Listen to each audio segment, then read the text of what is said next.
right, here we are. This is Van Helsing, Vampire Hunter #1 from Zenescope Entertainment.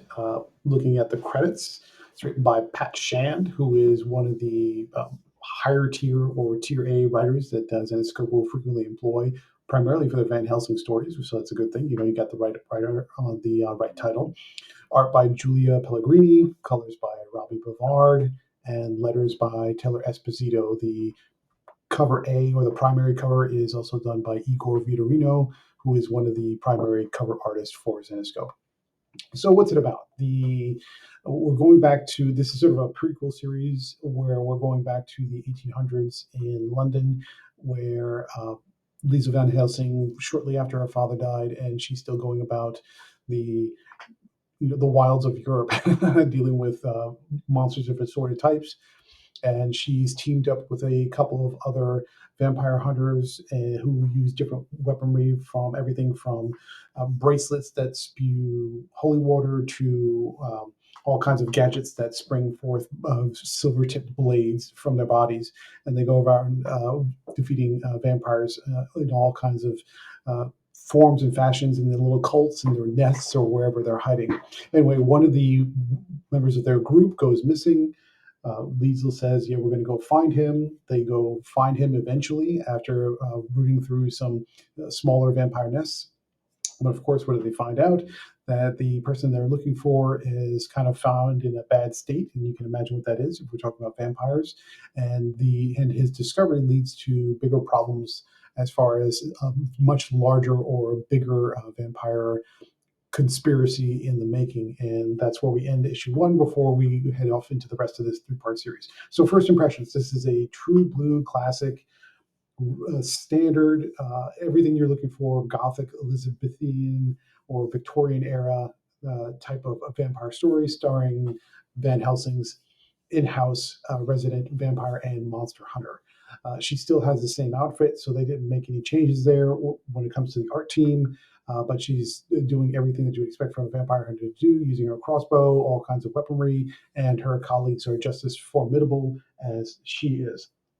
Now, where does this go from here as far as, is this connected to any current timeline or continuity? Is this connected to anything that's going on within the broader Grimm fairy tales ecosystem or environment? The answer so far, at least, is no. We don't know if this is laying the foundation for a future storyline, but this is just a trip back in the Wayback Machine to find out, how did Liesel deal with vampires back when right before she did her time skip and came forward into the present day. And so far, it's just a standard and enjoyable vampire hunter issue. What do we like about it? The art by let's see, who did the art again? Sorry. The art by Giulia Pellegrini, it looks great.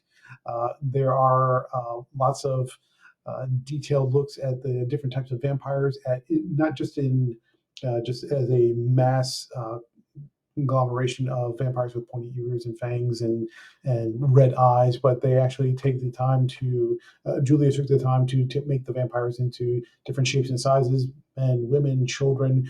And they're not pretty vampires, they're not sparkly. I mean, some of them are downright gnarly, especially with their teeth. And so you get a good look at what it's like to deal with vampires in a mass that look like they've gone through an actual viral infection that spread throughout the masses in London, at least at the time period. What we didn't like about the series, I mean, so far it's an okay start. It didn't really surprise or grab you with anything outside of the standard vampire hunter going up against some massive vampires who might be involved in some kind of grand conspiracy, which is fine. There's nothing wrong with that at all. But I mean, if you're looking for something to kind of shock you or wow you, a little light on that front. Pat Shand still does a fantastic job of all the stalwart things that you're looking for from a comic are there. The pacing's good, the dialogue's good, everything about it is just solid from start to finish. But there was just nothing wow about it, or nothing that quite grabbed you, particularly because the twists and the turns and the little shocking end at the involving a character that you barely know, or at least haven't seen in a very long time. So it's like, okay, this person is not who they say they are. Okay, well, that's fine, but we just got introduced to that person, so it didn't really grab you the way you think it would. Now, as far as final impressions. I know this is a demo. We're still doing this. We're trying to figure this out. But sorry about the pauses there. As far as general impressions, if you like Zenescope characters, and particularly Van Helsing, you're going to like this. If you like monster type focused or horror focused type comics, you're going to like this. So overall, I would say this is a good pick. This is something. This is a comic you're going to enjoy, especially if you like the Zenescope characters. And that's it. If we're looking for scores, I would give this an 8 out of 10. So that's it for Van Helsing Vampire Hunter #1.